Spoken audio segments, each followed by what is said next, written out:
बिरसा मुंडा की। शहीद वीर नारायण सिंह अमर रहे, शहीद वीर नारायण सिंह अमर रहे।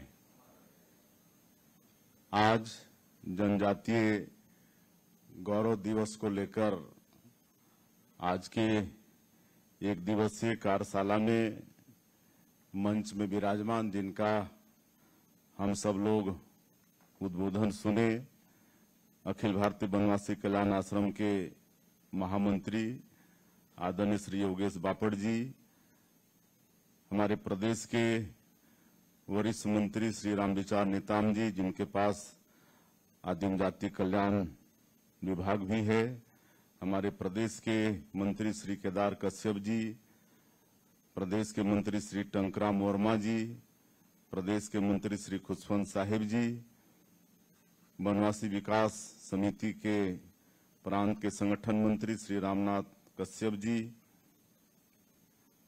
श्री वैभव सुरंगे जी, श्री उमेश कच्छप जी, श्री अनुराग जैन जी, हमारे उच्च शिक्षा विभाग के सचिव श्री एस भारतीदासन जी, सारांश मित्तर जी, विजय दयाराम जी, ऋतुराज रघुवंशी जी, महादेव कावरे जी आयुक्त, हमारे सम्मानित सभी कुलपतिगण, कुल सचिवगण, महाविद्यालय के प्राचार्यगण, शिक्षाविद, समाज सेवीगण और मीडिया के साथीगण, आप सभी का मैं आज की इस कार्यशाला में स्वागत करता हूं, अभिनंदन करता हूं। और सबको मालूम है कि पिछले साल भी जनजातीय गौरव दिवस को मनाने के लिए इसी सभागार में एक दिवसीय कार्यशाला का आयोजन हुआ था, और जिसमें आज जो भी बैठे हैं यहाँ पर, सरकार के लोग भी, शिक्षा विभाग के लोग भी, और कल्याण आश्रम के भी, और समाज सेवी भी, सभी बैठे थे। और सब लोगों ने बहुत अच्छे से जनजातीय गौरव दिवस को मनाया। और जसपुर में अच्छा कार्यक्रम हुआ था, करीब 10 किलोमीटर की पदयात्रा हुई थी, जिसमें हमारे केंद्रीय मंत्री श्री मनसुख भाई मांडविया भी उपस्थित थे, मैं भी स्वयं उपस्थित था। और 10 किलोमीटर में जनजातीय समाज से संबंधित सभी तरह की प्रदर्शनी, उनका वेशभूषा, उनका व्यंजन, उनका नृत्य, ऐसा पूरे 10 किलोमीटर में आयोजन था। और संख्या भी बहुत अच्छी थी। और बाद में मनसुख भाई हमको बता रहे थे कि उसका एक वीडियो बना के माननीय प्रधानमंत्री जी को उन्होंने दिखाया था, तो प्रधानमंत्री जी ने बहुत उसको मतलब पसंद किया था, और उनको बोले थे कि इस तरह का कार्यक्रम ट्राइबल क्षेत्र में होते रहना चाहिए। तो मैं इसके लिए धन्यवाद देना चाहूंगा आप सभी लोगों को, जिसमें 70,000 से ज्यादा लोग पिछले साल के जनजातीय गौरव दिवस के कार्यक्रम में शामिल हुए। सब आप सब लोगों के सहयोग से संभव हो पाया।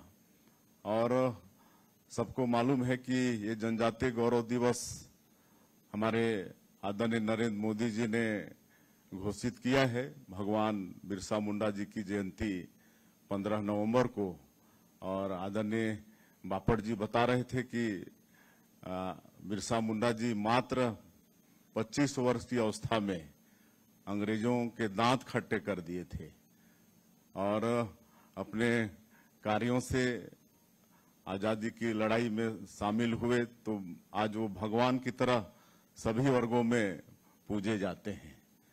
तो इस तरह से एक नहीं, अनेकों जनजातीय समाज के गौरव हैं, जो स्वतंत्रता संग्राम सेनानी भी हुए, आजादी की लड़ाई में भाग भी लिए, लेकिन उनको इतिहास के पन्नों में जो जगह मिलना चाहिए वो मिल नहीं पाया। और ये सब आदिवासियों का सम्मान दिलाने का काम आज हमारे देश के प्रधानमंत्री जी श्री नरेंद्र मोदी जी कर रहे हैं। तो हम सभी लोग उनके आभारी हैं। और हम अटल बिहारी वाजपेयी जी को भी स्मरण करना चाहेंगे, उन्होंने भी जब प्रधानमंत्री थे तो जनजातीय समाज का मान सम्मान बढ़ाया। पहली बार उन्होंने भारत सरकार में आदिम जाति कल्याण मंत्रालय का गठन किया। इसके पहले सेपरेट कोई मंत्रालय अलग से नहीं था।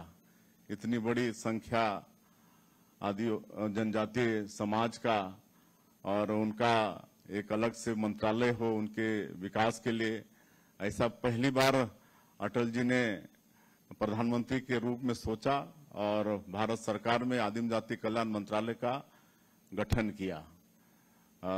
तो उनको भी हम धन्यवाद देना चाहेंगे। और आज नरेंद्र मोदी जी तो हमारे जो जितने भी अनुसूचित जनजाति के योद्धा हुए, स्वतंत्रता संग्राम सेनानी हुए, उनको आज इतिहास के पन्नों पर जगह दिलाना चाहते हैं।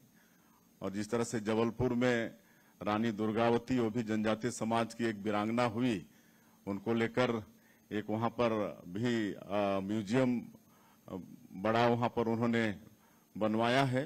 तो ये सब जनजातीय समाज का मान सम्मान बढ़ाने का उन्होंने काम किया है। आज इस देश का जो सर्वोच्च पद है, महामहिम राष्ट्रपति का पद, वो भी आज हमारे जनजातीय समाज की बहन श्रीमती द्रौपदी मुर्मू है सर्वोच्च पद पर। ये भी जनजातीय समाज के लिए बहुत बड़ा गौरव का विषय है। और सरकार की जो भी योजना का लाभ तो मिल ही रहा है हमारे जनजातीय समाज को, लेकिन अलग से भी योजना माननीय प्रधानमंत्री नरेंद्र मोदी जी ने प्रारंभ किया है। आज जो विशेष पिछड़ी जनजाति के लोग हैं हमारे छत्तीसगढ़ में, कोरवा, बिरहोर, बैगा, कमार, अबुझमाड़िया, ऐसे 5 जाति के लोग हैं और भी कितने जाति हैं पूरे देश में।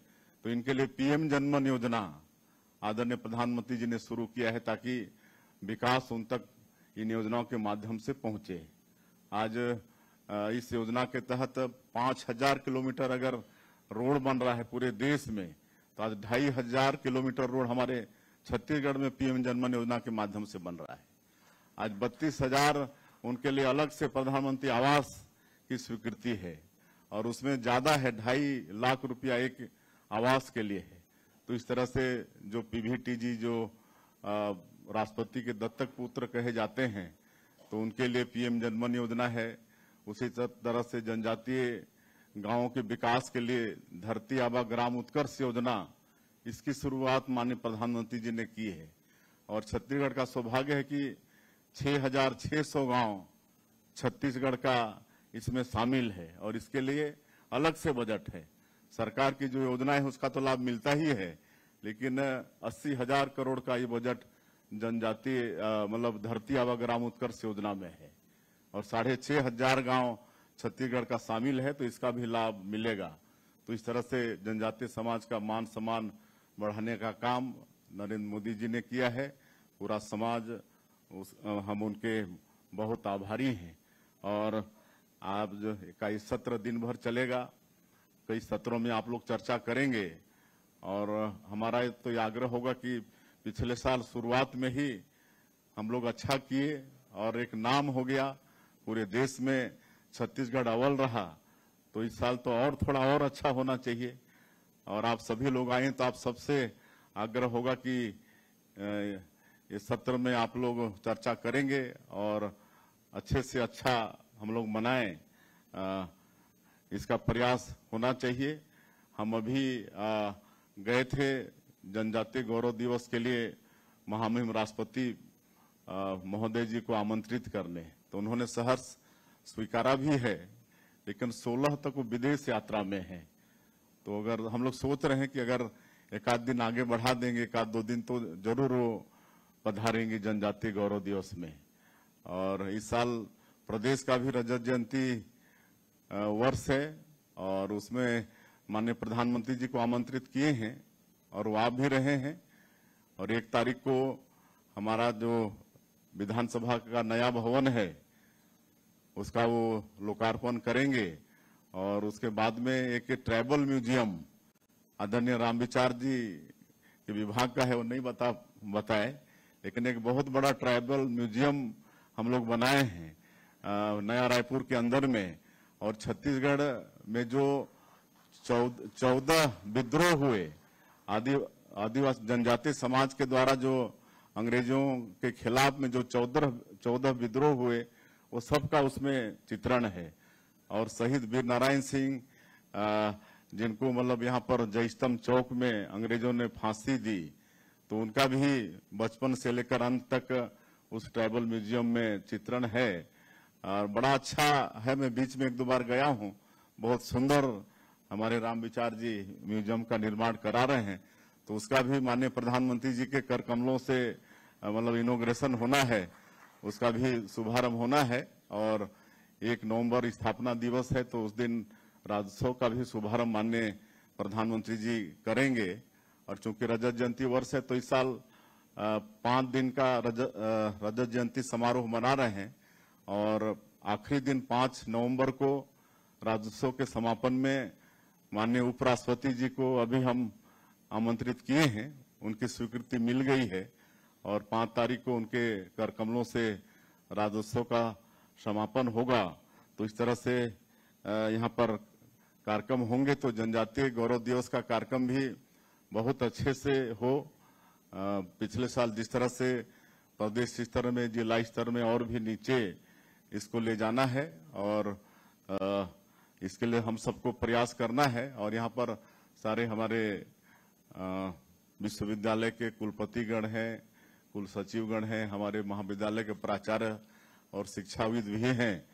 हम लोग को कैसे पाठ्यक्रम के माध्यम से जनजातीय गौरव और जनजातीय जो स्वतंत्रता संग्राम सेनानी हुए, उनको समाज तक, पूरे प्रदेश तक ले जाना है, इस पर भी मैं समझता हूं आज के इस कार्यशाला में विचार विमर्श होगा। और मैं आप सबका धन्यवाद करते हुए आप सब लोग इस कार्यशाला में आए, और आज दिन भर चर्चा आप लोग करने वाले हैं। और हम शुभकामनाएं देना चाहेंगे कि सब मिलकर इस जनजातीय गौरव दिवस को बहुत अच्छे से, पिछले वर्ष से भी अच्छे से इस साल मनाएं। इसी अपेक्षा के साथ मैं अपनी बात समाप्त करता हूं। जय हिंद, जय छत्तीसगढ़। शहीद वीर नारायण सिंह